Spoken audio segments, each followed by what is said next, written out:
Video में हम class 10th की मैथमेटिक्स की प्रश्नावली 1.1 का तीसरा क्वेश्चन सॉल्व करेंगे।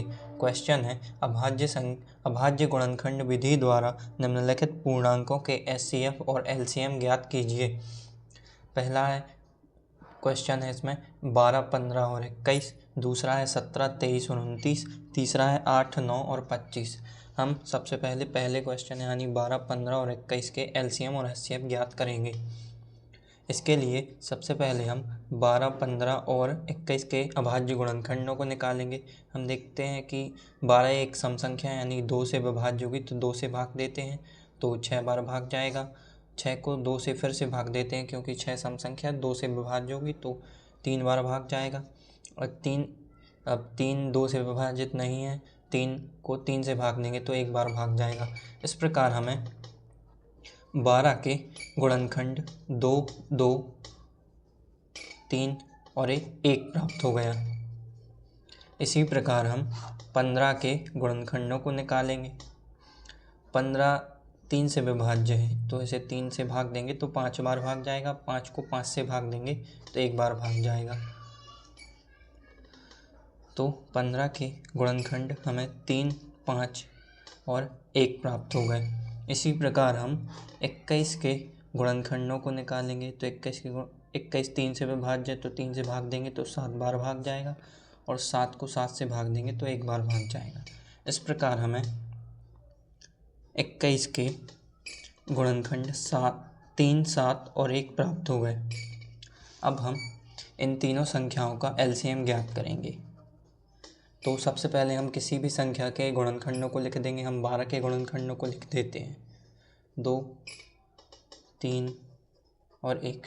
अब हम देखेंगे कि 15 और 21 के गुणनखंडों में से इनमें से कौन से गुणनखंड इसमें नहीं लिखे गए। तो हम सबसे पहले 15 के देखते हैं। तो यहाँ 3, 5 और 1 गुणनखंड है इसके, तो 3 और 1 तो लिख दिया गया है, लेकिन 5 नहीं लिखा तो हम 5 को भी लिख देंगे। अब इसी प्रकार हम 21 के गुणनखंडों में देखते हैं कि 3 और 1 तो यहाँ पर लिख दिया है, लेकिन 7 नहीं लिखा तो 7 को भी लिख देंगे। अब हम इनका गुणा करेंगे तो 2 दूनी 4, तिया 12, एकम 12, पंचे 60, 60 गुणित 7 बराबर 60 का 7 में गुणा करेंगे तो 6, 7 42, 1 0।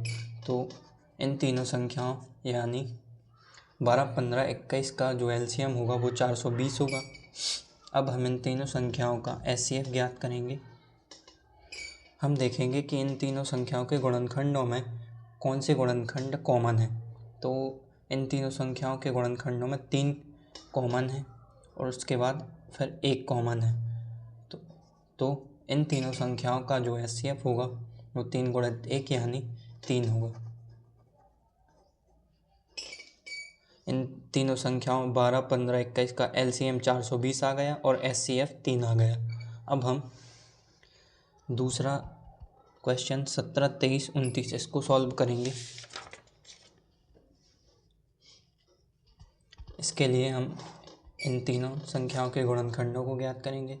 17 के गुणनखंड ज्ञात करेंगे। हम जानते हैं कि 17 एक अभाज्य संख्या है, तो अभाज्य संख्या के गुणनखंड वह स्वयं संख्या और 1, इसके अलावा उसके कोई गुणनखंड अभाज्य गुणनखंड नहीं होते।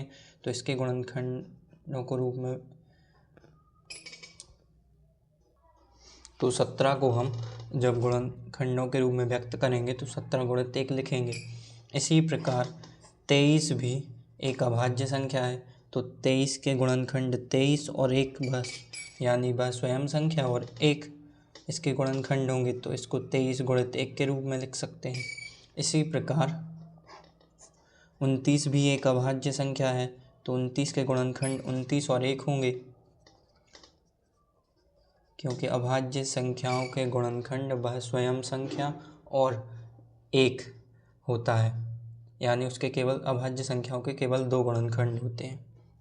तो इस प्रकार इनके 17 गुणित 1 बराबर 17, 23 गुणित 1 बराबर 23 और 29 गुणित 1 बराबर 29। अब हम इन तीनों संख्याओं का एलसीएम ज्ञात करेंगे।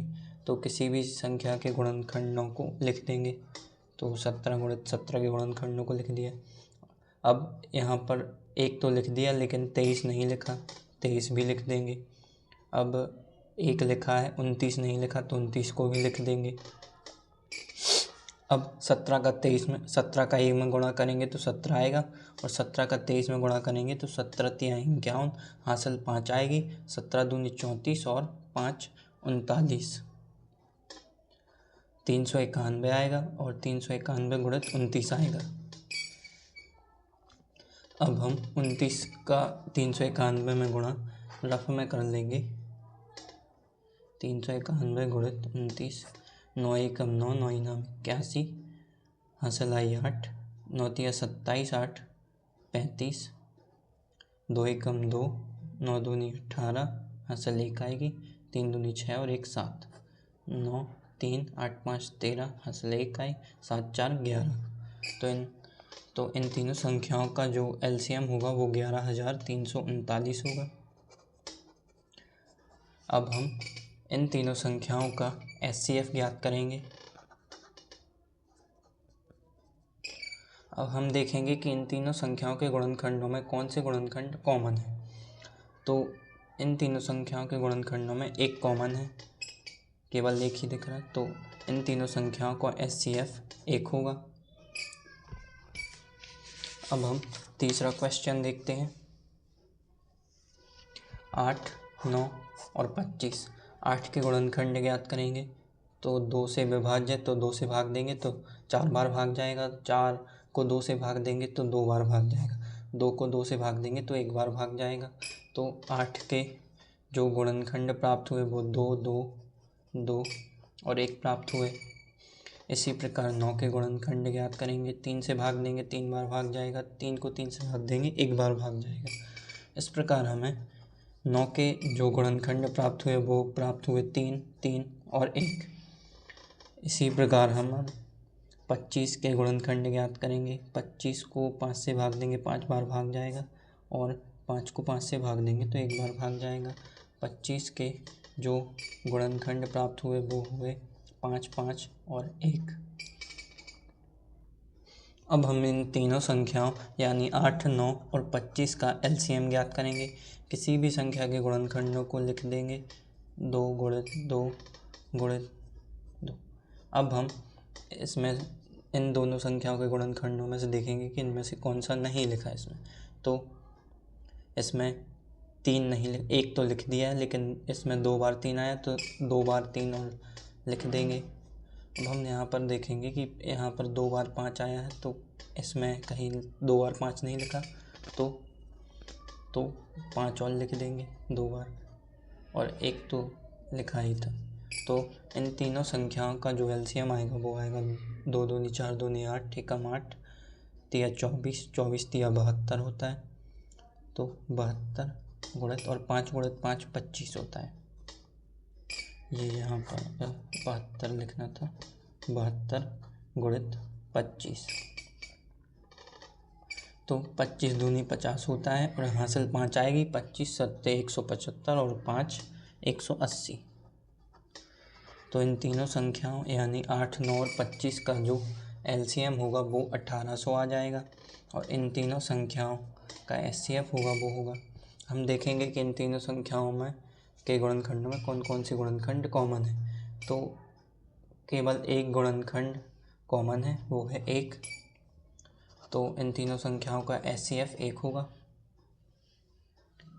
यानी 8, 9, 25 का जो एलसीएम होगा वो 1800 होगा और एचसीएफ 1 होगा।